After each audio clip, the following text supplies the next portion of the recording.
Ashley Cooper arrives at Sacred Heart Hospital in Raleigh at 6:47 in the morning, pushing through the glass doors as rain hammers the parking lot like applause. The air smells of ozone and wet asphalt.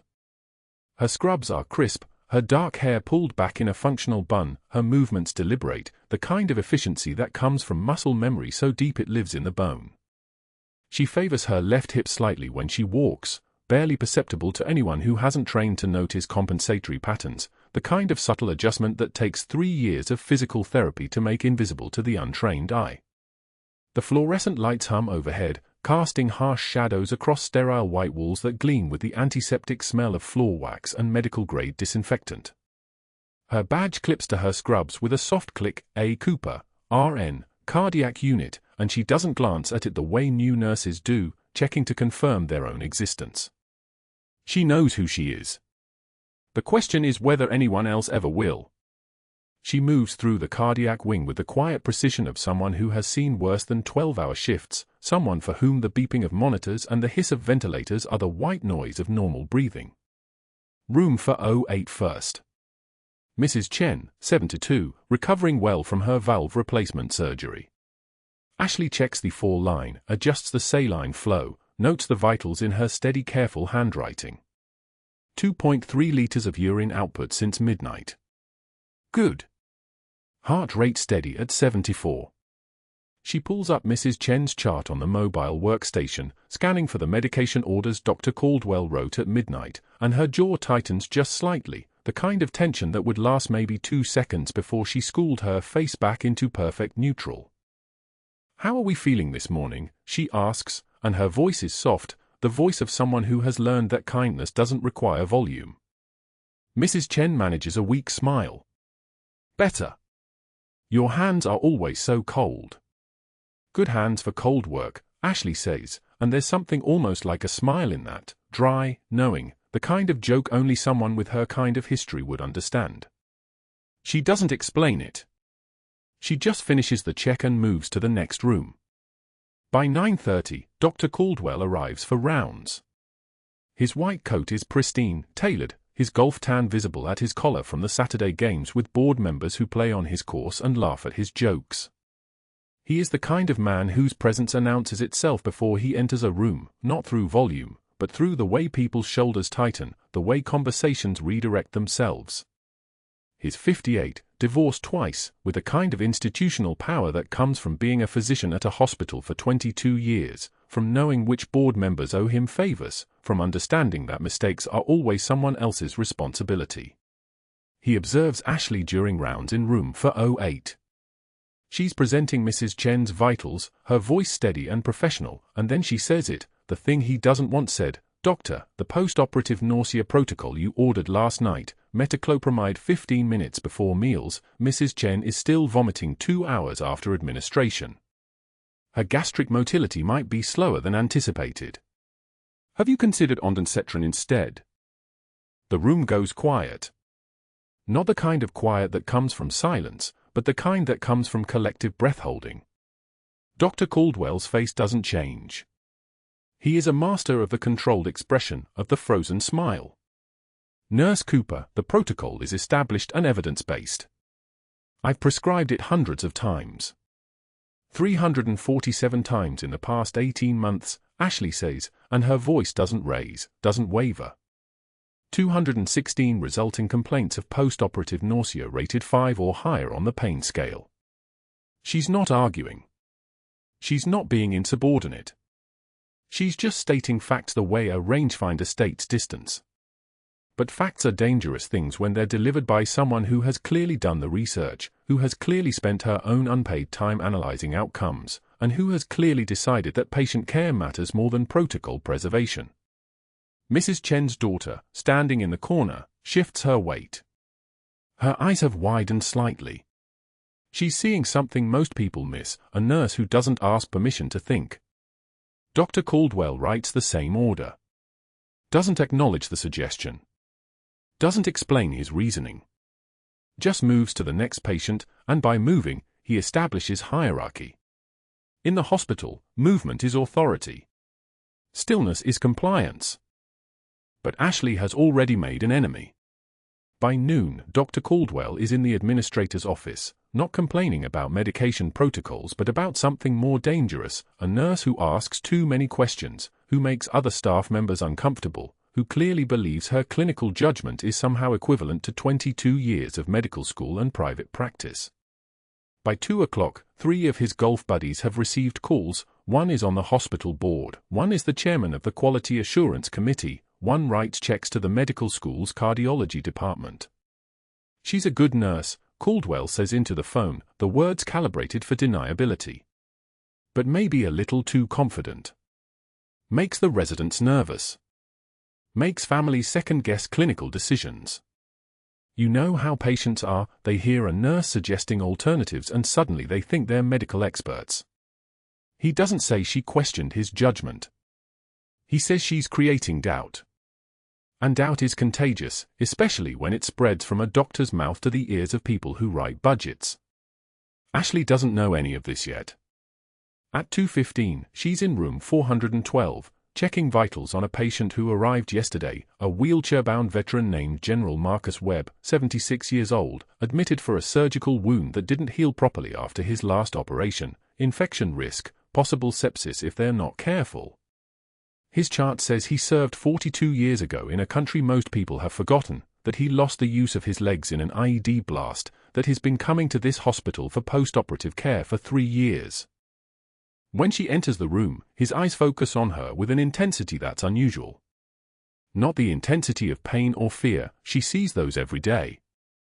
This is something else. Recognition. Memory. The kind of look someone gets when a ghost walks through the door wearing scrubs. Hello, General Webb.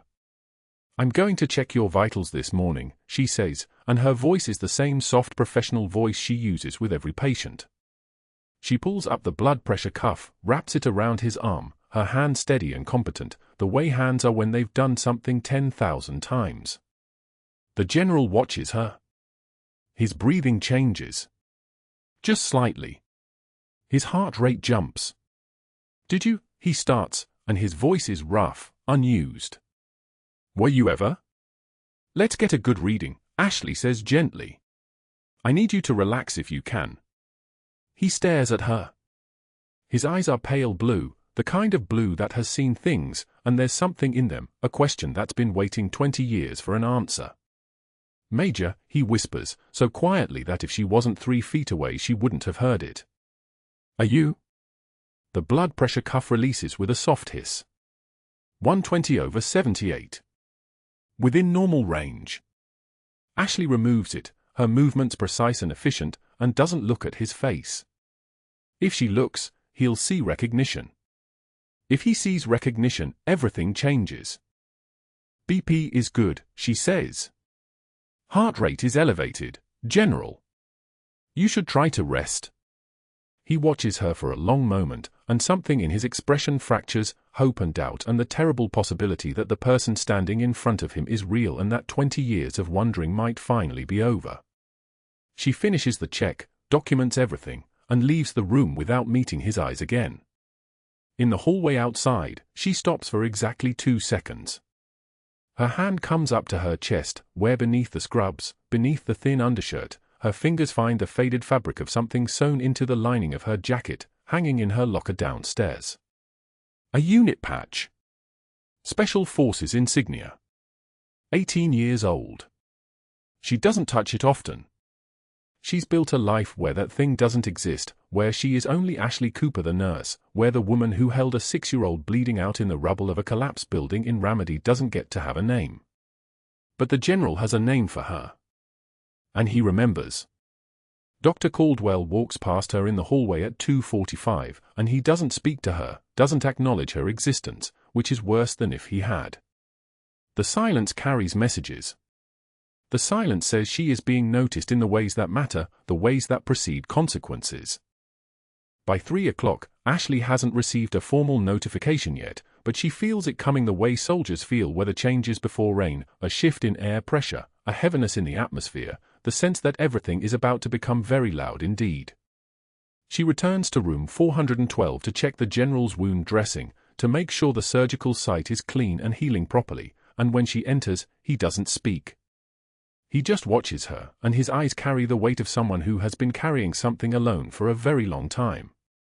She doesn't speak either. She finishes her work and leaves, and neither of them says the word that's sitting in the room like a living thing, Major. 20 years. Ramadi. Alive. But that wasn't the worst part. Room 408 smelled like antiseptic and the particular staleness of a patient who hadn't left his bed in 6 days. Mr. Hendricks lay propped at 45 degrees, his daughter Claire holding his swollen hand like it might vanish if she let go. Ashley stood at the monitor, reading his labs, potassium 3.1, sodium 128, the numbers screaming what her training had taught her to hear. 23 years of knowing when something was off. 2 tours in Ramadi before the IED. 12 years in scrubs after. The mathematics of bodies didn't lie. She moved to the bedside with the steady precision of someone who'd learned that hesitation kills. Mr. Hendricks, how's your energy level today? His voice came thin as paper. Tired, honey. So tired. Claire's fingers tightened. The doctor said it's normal. He said the medication helps his heart. Ashley's jaw tightened. Normal. Caldwell's diuretic dose was aggressive, designed for acute decompensation, not maintenance. 5 days of aggressive electrolyte dumping would do this. Would make a man grey and hollow. The faded unit patch sewn inside her jacket lining seemed to pulse against her ribs, a weight she carried that no one could see.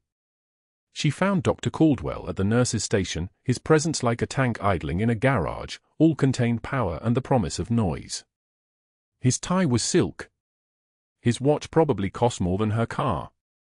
He was charting notes with the kind of efficiency that came from never questioning his own judgment. Dr. Caldwell, could I speak with you about Mr. Hendricks' current regimen? He looked up. His eyes were a pale blue that reminded her of winters in the Kush Mountains, when everything froze clear and hard. Is there a problem with compliance? His electrolytes are trending low. Potassium at 3.1, sodium at 128. The diuretic dosage might be contributing to. Nurse Cooper. He set down his pen with deliberate precision. Are you practicing medicine without a license? The words came quiet. Around them, the nurse's station seemed to shrink. I'm observing his clinical presentation, Anne. You're out of your scope. He stood. His height meant she had to look up slightly, and she did, her grey eyes meeting his without flinching. I've been treating cardiac patients since before you learned to empty bedpans. Your job is to follow orders. Not question physicians who actually went to medical school. The words hung in the recycled air. A monitor beeped somewhere. A ventilator wheezed its mechanical rhythm down the hall. Come with me. He didn't ask. He walked back toward 408, his shoes clicking against the tile with purpose, and Ashley followed because the alternative was insubordination recorded. Claire looked up when they entered, her face a mixture of hope and fear. Mr. Hendricks' eyes had closed. Caldwell positioned himself between the bed and the window, his body blocking the light. Your nurse here seems to think she knows better than I do about your treatment. That must be confusing for you. Mr. Hendricks' eyes fluttered open. What? Never mind. Your medication is exactly what you need. Caldwell's voice dropped lower, carrying the kind of certainty that made people believe. Trust your doctor, not speculation from the nursing staff. Claire's chin trembled. Is something wrong? Nothing is wrong, Caldwell said. Nurse Cooper is simply overreaching. He turned back to Ashley, and his eyes held something worse than anger, they held dismissal. Stick to vital signs and bed baths. That's what you're qualified for. The silence stretched. 1 second. 2. 3. Ashley felt the weight of it, the accumulated moment of her life that had taught her not to break. 23 years of protocol. 12 years of pretending she was just a nurse. Her hand stayed steady at her sides, though her jaw clenched tight enough to ache. A single tear traced down her cheek, not from fear, not from shame, but from the restraint that came from having survived things that would have broken most people. She wiped it without looking away, her grey eyes never leaving his pale blue ones. "I've been written up by better men for saving lives," she said. Her voice was steady. Flat. The kind of calm that comes from having already survived the worst. "You might not recognize that yet, Doctor. But your patient will." She turned and walked back out before he could respond, her spine straight, her movements precise as a surgical laser. Behind her, Claire had begun to cry. The write-up appeared on the unit board 3 days later, Thursday morning at shift change. Red ink. Laminated. Positioned where every staff member, patient, and visitor would see it as they moved through the cardiac unit. Formal reprimand. Nurse Ashley Cooper. Overstepping scope of practice. Insubordination. Documented, Dr. Caldwell. Effective immediately.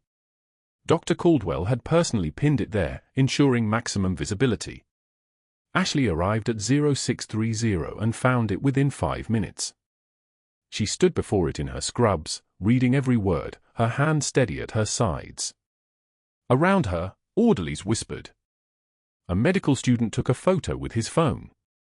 Through the glass window of room for 12, the general watched from his wheelchair, his hands gripping the armrest so hard his knuckles turned white. She touched the laminated corner once. That was all. Then she turned and walked to the break room. The room fell silent the moment she entered. Janet was pouring coffee. Miguel stood near the refrigerator. 3 newer nurses sat at the table with toast and yogurt. Every head turned. Every conversation died mid-word like someone had cut the power. "Morning," Ashley said.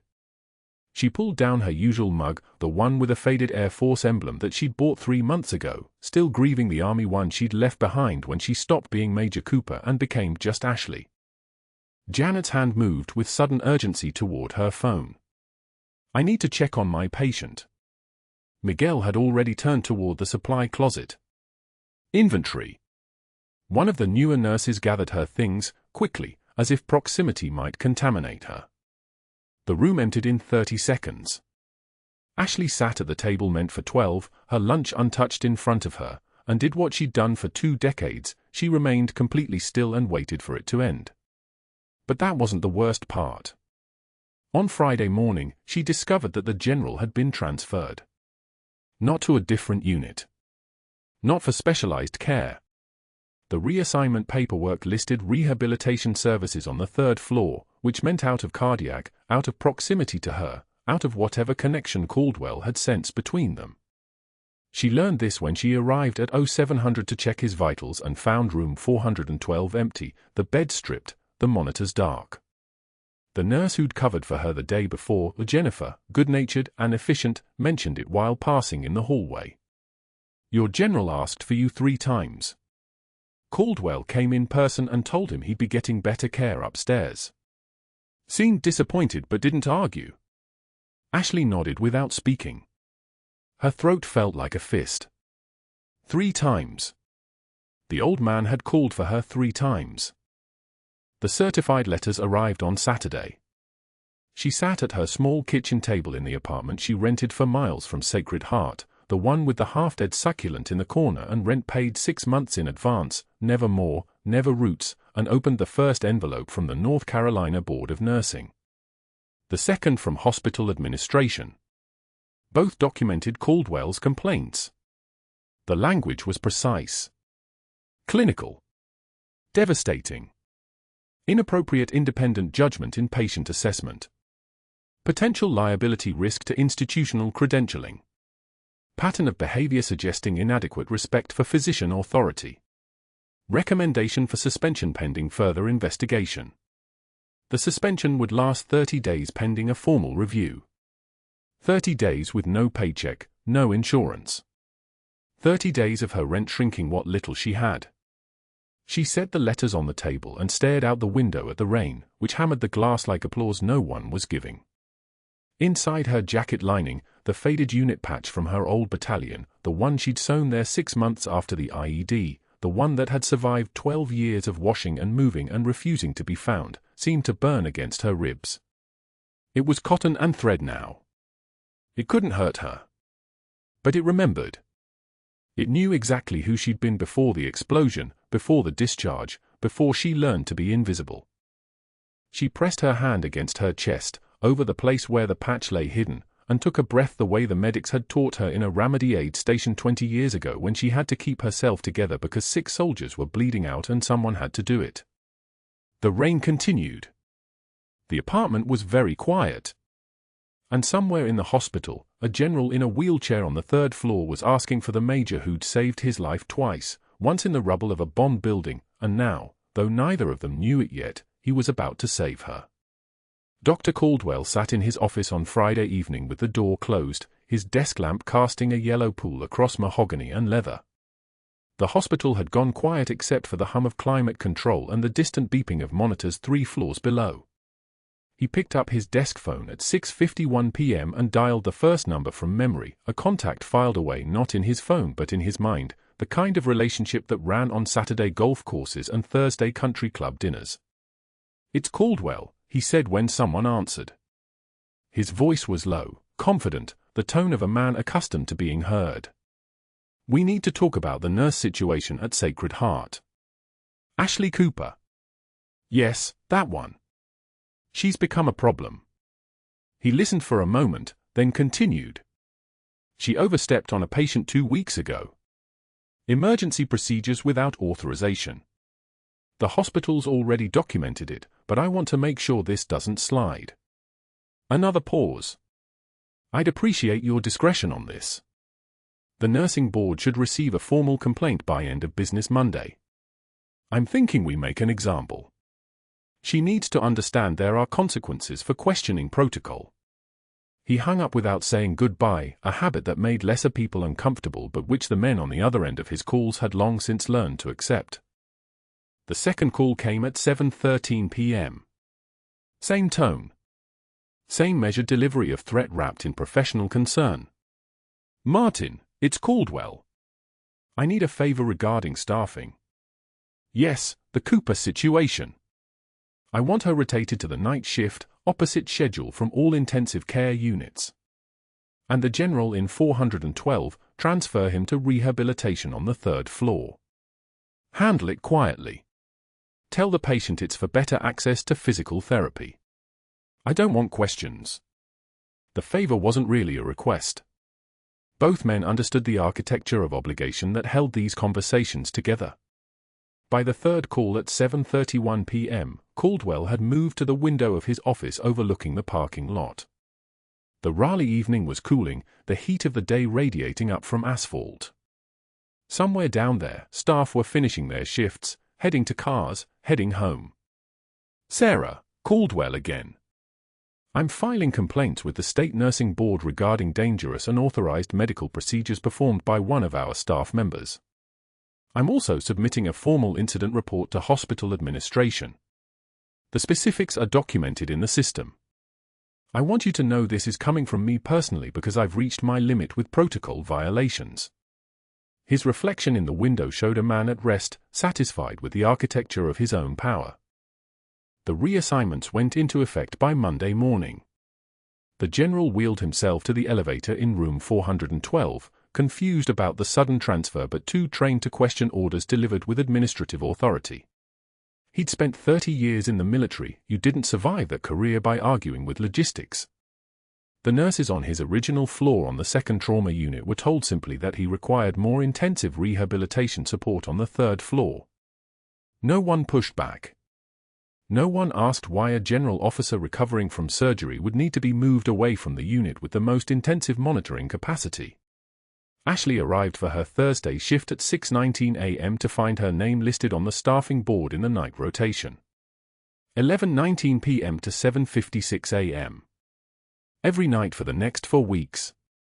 The night shift meant skeleton crews, meant standing order protocols, meant standing outside the intensive care units where she could see patients but never touch them. Her fingers traced the schedule, and her jaw moved once, barely visible, the micro-movement of someone processing information that lands like a body blow delivered in silence.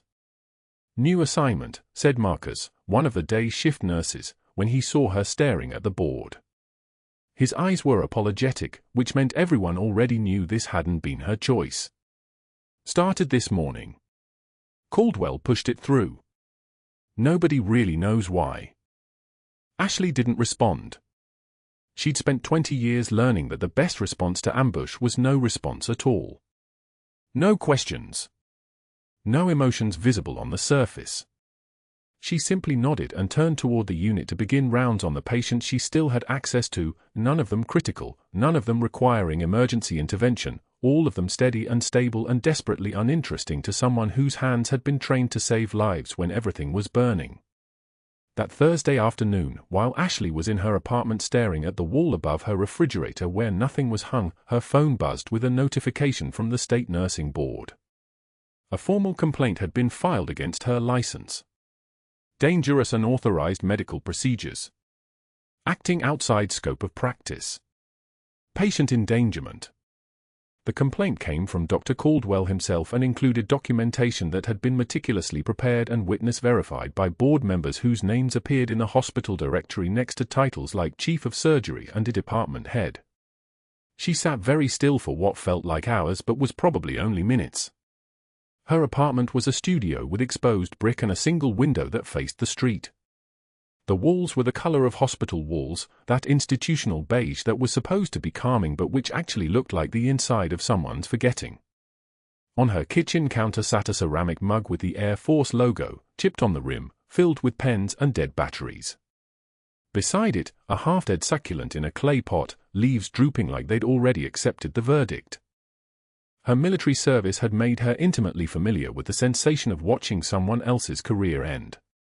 She'd seen it happen to soldiers who questioned orders, who pushed back on protocol, who suggested better ways to do things that made their commanding officers look inadequate. But she'd never imagined she'd spend that sensation from inside the experience. The formal suspension notification arrived Friday morning in an official hospital envelope printed with the Sacred Heart seal, that circle with the cross that suddenly looked less like a symbol of care and more like a target. She was suspended for 30 days pending a full investigation into the allegations. She was instructed not to enter the hospital during this time. Her badge access would be deactivated as of 5:06 p.m. that day. There would be a hearing before the disciplinary committee on October 18th, and she would have the opportunity to present a defense. The opportunity to present a defense. As if defending yourself against a lie required anything except the truth, as if truth was a weapon that worked against men who'd spent their entire lives understanding that power wasn't about facts, it was about who had the authority to define them. That afternoon, standing at the window of her apartment as rain began to tap against the glass, Ashley understood that Dr. Caldwell had executed a flawless strategic move. He hadn't just fired her. He'd surgically removed her from the hospital, reassigned the one patient she'd come to care about, filed official complaints that would follow her to any medical facility she tried to work at next, and done it all through the proper channels with the proper documentation and the proper allies to ensure that any questions would be met with institutional silence. The general had been moved to rehabilitation on the 3rd floor the moment she'd been pulled from acute care. The timing hadn't been accidental. He'd been taken away from the unit with the most intensive monitoring capacity and placed on a floor where nursing ratios were higher and the patients were supposed to be stable, improving, no longer in danger. The rain outside her window began to fall harder, and somewhere in Sacred Heart Hospital on the 3rd floor, a man in a wheelchair was asking nurses who didn't know him why he'd been transferred, why the major he'd recognized wasn't coming back, why the woman who'd held his small hand through the worst night of his life in Ramadi had suddenly disappeared from the floors where he was healing.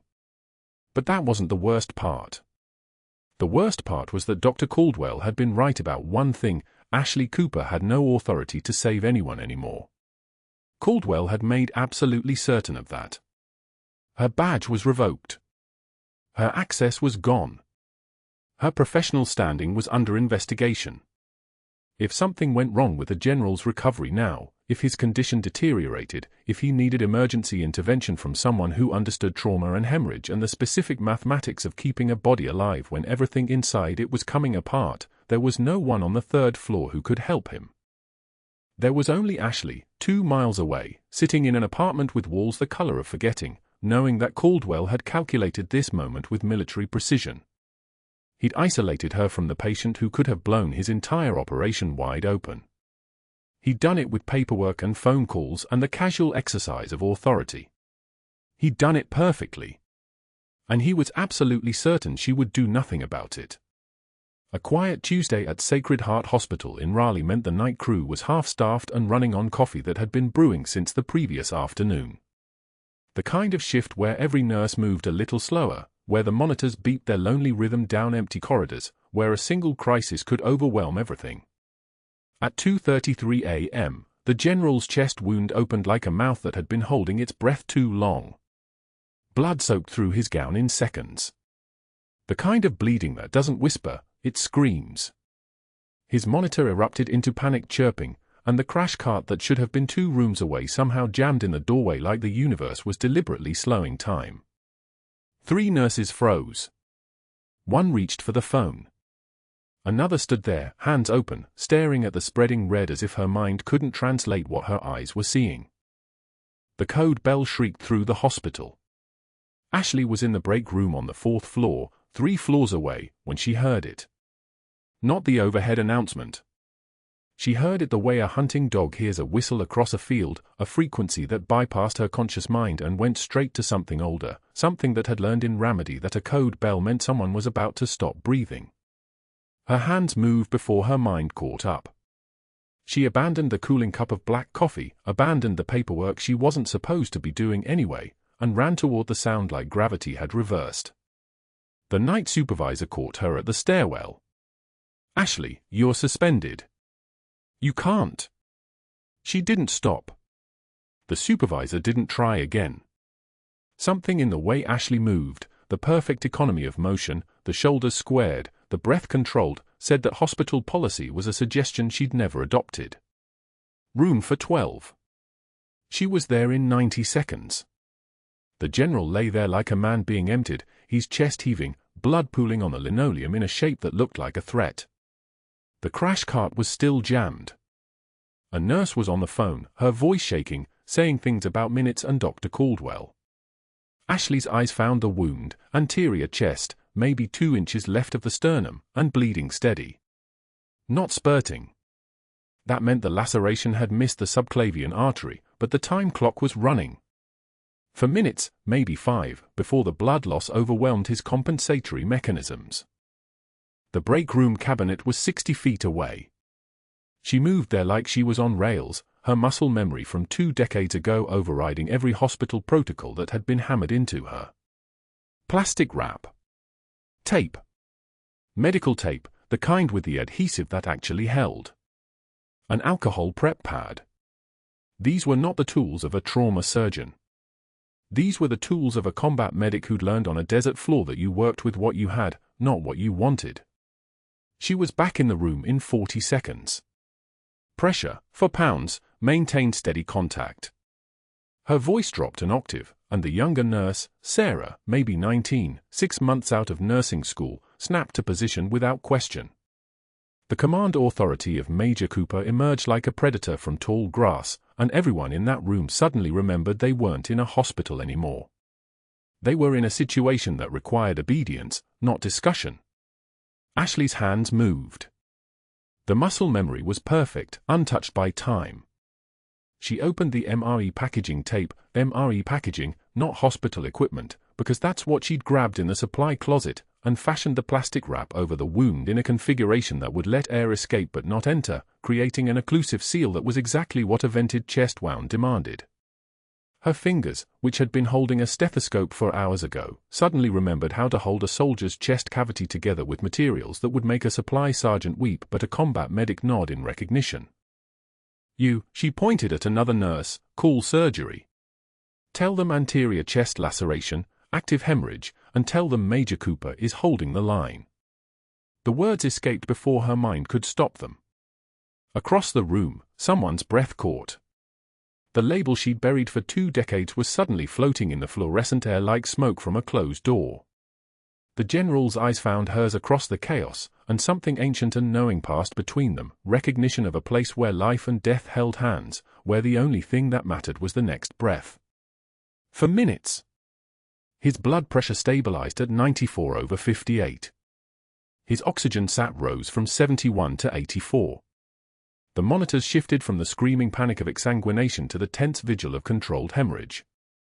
By the 6th minute, the surgical team was there, pushing through the doorway, and Ashley was stepping back, releasing him to hands that had gone to medical school instead of boot camp. But she'd held the line. Dr. Caldwell arrived at 3:17 a.m., his hair uncombed, his expression transitioning from sleep confused to something harder, colder, when he took in the scene. The patient stable. The surgical team assembling. Ashley washing blood from her hands in the small sink near the doorway, her reflection ghostly in the mirror, composed in a way that suggested she'd been washing battlefield blood off her hands since before Caldwell had learned to golf on Saturdays. He didn't speak to her. Not then. Instead, he made 3 phone calls before dawn. The first to the hospital administrator. The second to the medical board investigator. The third to someone whose name Ashley never learned but whose influence apparently extended to scheduling. By Thursday morning, she'd been formally terminated. The suspension had transformed into dismissal, the investigation into a closed case, the future into a cardboard box balanced on her knees at a rain-soaked bus stop on the edge of Raleigh. The box contained exactly what her life had narrowed to, a cracked Air Force mug she'd bought to replace the Army one, because even the small rebellions of identity had to be hidden. A half-dead succulent with drooping leaves that looked like they'd surrendered to gravity. Her stethoscope, still bearing the faint scent of antiseptic and coffee. And a photograph. 6 faces in desert camouflage, taken in 2003, all of them smiling because they didn't yet know how the story ended. 3 of them had small crosses drawn in the corner of the frame, tiny marks she'd made with a ballpoint pen in a storage unit apartment at 3 a.m. on nights when sleep wasn't an option. Rain hammered the cardboard like applause nobody had asked for. It beaded on her jacket, collected in her hair, mixed with tears she'd stopped bothering to wipe away. A bus passed without stopping, which was appropriate. Buses at 6 a.m. on Thursday didn't stop for women holding everything they owned in a cardboard box. The photograph stared up at her, asking the question she'd never answered: why had she survived when the other 3 hadn't? But that wasn't the worst part. The worst part was that somewhere in that hospital, a general was waking up in surgery recovery, his chest sealed with her hands, his life extended by her training, and she would never be able to walk those corridors again. She'd saved him once in Raleigh when he was small enough to fit in her arms, bleeding into her uniform. She'd saved him again on a Tuesday night at 2:36 a.m. And she'd paid for it by becoming invisible in the place where she'd learned to help. The rain intensified. A car splashed past, its headlights momentarily catching her face and then leaving her in darkness again. She didn't know what was about to change everything. The background check IT ran for her severance paperwork was routine, standard processing for all terminated employees at Sacred Heart. The system flagged something in the federal database at 8:23 a.m. on Friday morning.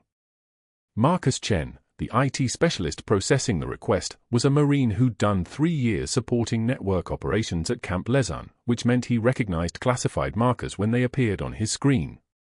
His hands froze on the keyboard. He called the hospital administrator directly. Within 90 minutes, 2 men in dark suits sat in the main conference room, reviewing a file with security stamps that made Dr. Caldwell's face go pale. He stood to one side, assuring them this was simply an unstable former employee, a suspended nurse who'd overstepped her authority, nothing to concern federal investigators. He was still talking when they asked him to wait in the hallway. At 10:15 a.m., an emergency meeting was called. Ashley received the summons as a text message that simply said, "Conference room. Now." She arrived in the clothes she'd worn to the bus stop, her cardboard box still beside her on the table, because she hadn't bothered to unpack anything when she got home. She sat alone on one side of the long table while 14 staff members lined the walls, nurses she'd worked with, an orderly she'd trained, the nursing director Patricia Odom, who looked like she was holding something explosive in her trembling hands.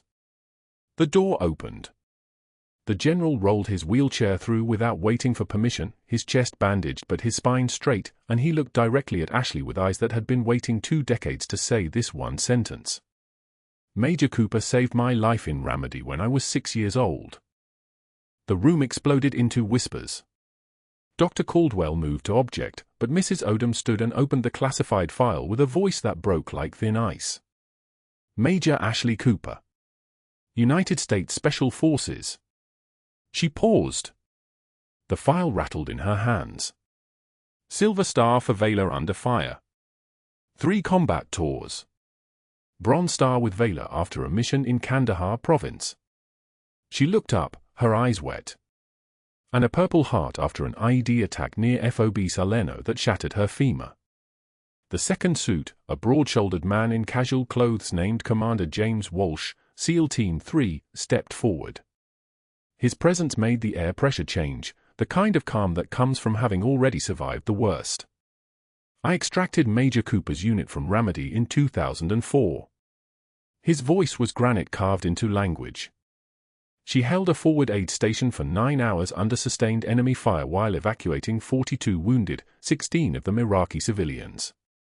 He paused. One of those civilians was the general. Ashley's jaw tightened, but she didn't flinch. The FBI agent identified himself as Morrison. We've been investigating Dr. Caldwell for Medicare fraud for 6 months. Your IT specialist, Marcus Chen, reported that someone attempted to delete security footage from the night of the general's emergency. Chen stepped forward, his Marine Corps tattoo visible at his collar, his voice steady. I backed up every frame, sir. The timestamps show Dr. Caldwell falsified his incident reports about that night. Morrison turned to Caldwell. The footage also shows Major Cooper saving a man's life while you were 20 minutes away, asleep. The silence was so thick you could operate in it. Dr. Caldwell's carefully constructed world had stopped existing exactly 3 seconds ago. By Thursday of that week, he would no longer be Dr. Caldwell, would no longer have the golf course or the board members or the authority to destroy anyone's career. He would be a night security guard at the hospital he'd once ruled, checking IDs and watching monitors, a position that paid $34,000 a year and came with the kind of visibility that made certain people, a general with wheelchair wheels, a SEAL team, a major with medals locked in storage, very aware of where he worked and when he'd be alone in a parking lot. But that was the revenge she didn't ask for and couldn't stop.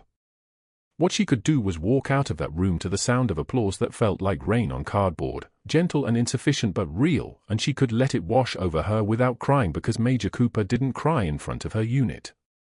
Dr. Caldwell stood in the hospital administrator's office with the brittle composure of a man watching his architecture collapse. 3 phone calls had been made before dawn, to board members, to hospital counsel, to the credentialing committee. He'd used the language he'd perfected over 20 years, unauthorized procedures, scope of practice violations, patient endangerment. He'd told them Ashley Cooper was unstable, dangerous, a liability dressed up as a nurse. He'd prepared documentation. He'd positioned witnesses. He'd done what he always did, made the problem disappear through channels, through connections, through the weight of his name on a letterhead that had never been questioned before. The board members had listened politely. They'd said they'd look into it. But their voices had carried the thin edge of people already moving away. By Friday, Ashley stood at a rain-soaked bus stop on Hillsborough Street with a cardboard box balanced on her knees, her suspension converted to termination in a single email sent at 4:53 a.m. The rain fell like it had something to prove, each drop hammering against the corrugated cardboard with a sound like distant machine gun fire. Inside the box was her stethoscope, her hospital ID badge with her photograph frozen in cautious composure, and the cracked Air Force mug she'd bought years ago to replace the Army one. Water beaded on its ceramic surface, collecting in the hairline fractures that mapped the cup like a battlefield. She pressed her fingers against the photograph in her scrub pocket, 6 faces arranged in desert camouflage against sand and concrete walls, 6 soldiers who'd volunteered for a patrol that changed everything. 3 of those faces now had crosses beside their names in the unit memorial. 6 minus 3 equals what?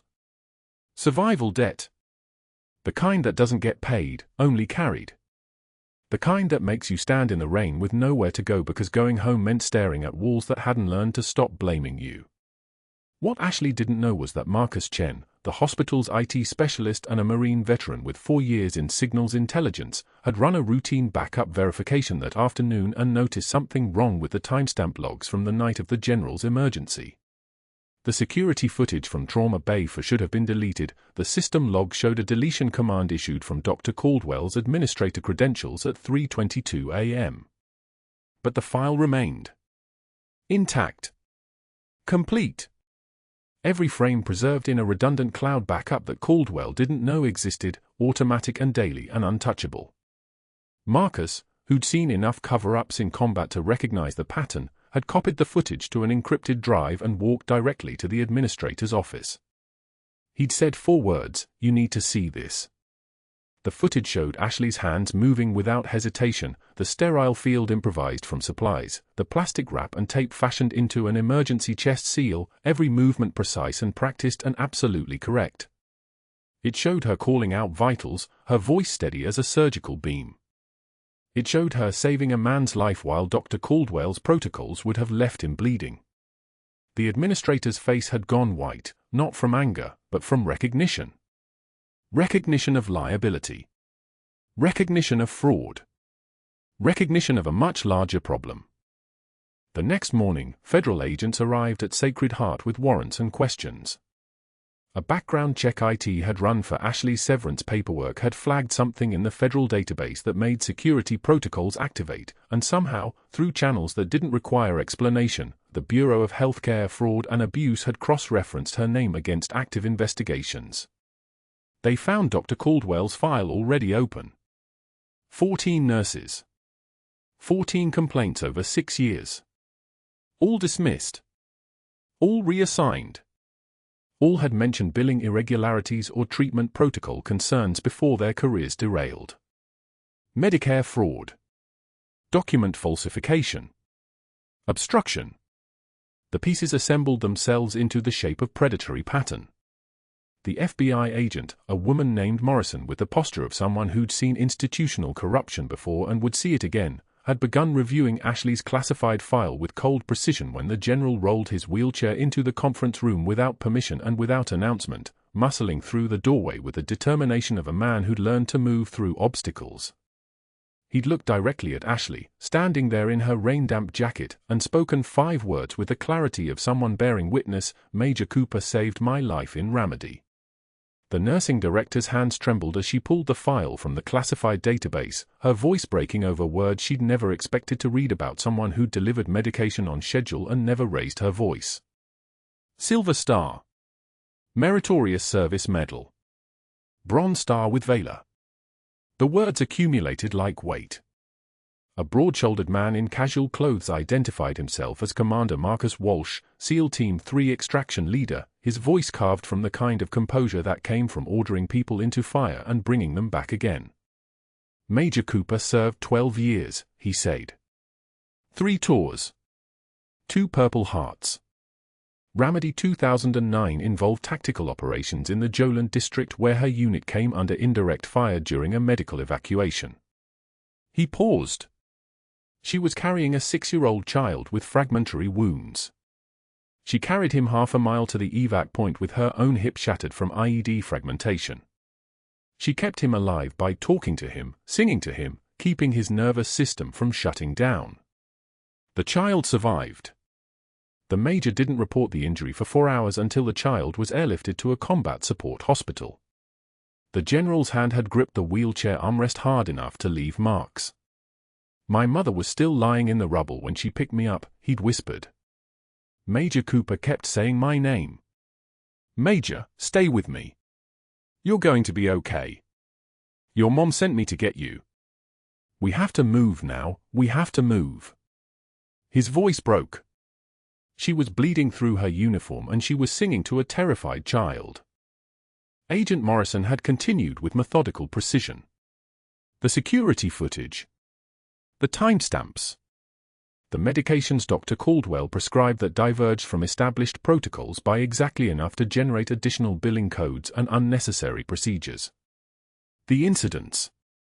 The deletions. The falsified reports. Each one documented, each one layered on top of the others until Dr. Caldwell's career assembled itself into the architecture of calculated fraud. Medicare fraud spanning a minimum of 4 years and affecting at least 47 patients. Destruction of evidence. Obstruction of justice. The board members who'd been called yesterday slipped quietly from the room, suddenly strangers who'd never known the man they'd golfed with on Saturday mornings. The hospital administrator asked for his credentials and access card. The nursing director asked for his keys. They were polite about it, the way people are polite when they're sealing someone into a compartment they never have to open again. Commander Walsh had stood beside Ashley with the gravity of a man standing witness to redemption. The general had rolled his wheelchair closer to Dr. Caldwell and spoken words that carried the weight of 2 decades of survival. "You tried to destroy the woman who gave me my life twice," he'd said. "Once in Raleigh when I was 6 years old and bleeding out in the rubble with my mother dead. Once again in your hospital when she ignored your orders and used combat medicine to save me because medicine is medicine and life is life and she knew how to keep both intact." He'd paused. Major Cooper didn't ask for recognition. "She's carrying enough already." Ashley had sat quietly through all of it, her hands folded on the table, her face composed in the way of someone who'd learned that processing trauma in public was a luxury she couldn't afford. When the administrator apologized, she'd simply nodded. When they offered her reinstatement with back pay and a promotion to Director of Emergency Medicine, she'd asked for 1 day to consider. When security had escorted Dr. Caldwell from the building, his white coat confiscated, his medical license suspended pending criminal trial, his voice making sounds like a man learning what it means to fall, she'd watched without expression. Only the general had seen her hand shake once, had seen her press it flat against the table until it steadied, had recognized that gesture because he'd learned it from her in a combat hospital 20 years ago. The trembling wasn't fear. It was the effort of not breaking in front of her unit. 6 months later, Ashley Cooper worked from an office on the 4th floor with a nameplate reading Director of Emergency Medicine, Sacred Heart Hospital. Her limp was more pronounced on long days, but she no longer hid it. The cracked Air Force mug sat on her desk beside the succulent, which had somehow sprouted new growth in the fluorescent light. The photograph from Raleigh hung on her wall now, those 6 faces watching her work, 3 of them beyond reach, 3 of them alive because someone had refused to stop. Every evening when she left Sacred Heart, the general waited by the main entrance. He walked with a cane now, no longer confined to the wheelchair that had carried him through rehabilitation and recovery. They'd walk together through the Raleigh streets that had become home again, talking sometimes, silent others, carrying the weight of memories that didn't need words anymore. One evening a young nurse approached Ashley nervously. "Dr. Cooper, I think there might be a dosage issue with patient 3B, but the attending is senior to me and I don't want to overstep." Ashley had put a hand on her shoulder. "You're not overstepping. You're advocating. Show me the chart." As they walked toward the ICU, she'd passed the security desk where Caldwell sat in a too-tight uniform shirt, watching her with impotent rage that belonged to a man learning the difference between power and presence. She didn't acknowledge him. In the ICU, she reviewed the orders, made 2 calls, and corrected the dosage, crediting the young nurse's catch. Later, the hospital administrator visited her office. "Morale is up, errors are down, staff retention is the highest in 5 years. How do you do it?" Ashley had touched the unit patch framed on her wall beside her degrees. "I just remind people that the quietest person in the room might be holding it all together," she'd said. Through her window, she watched the general waiting by the entrance, patient as always, ready to walk her home through streets she'd finally stopped running through alone. If you're still watching, you already know what this story means. It's about the people who save lives in the dark and never tell anyone. It's about the cost of survival and the way honor finds us whether we're looking for it or not. Subscribe for more stories like this, where heroes wear scrubs instead of capes, where the quietest warriors change everything. Like this video, comment with your thoughts, and I'll see you in the next one.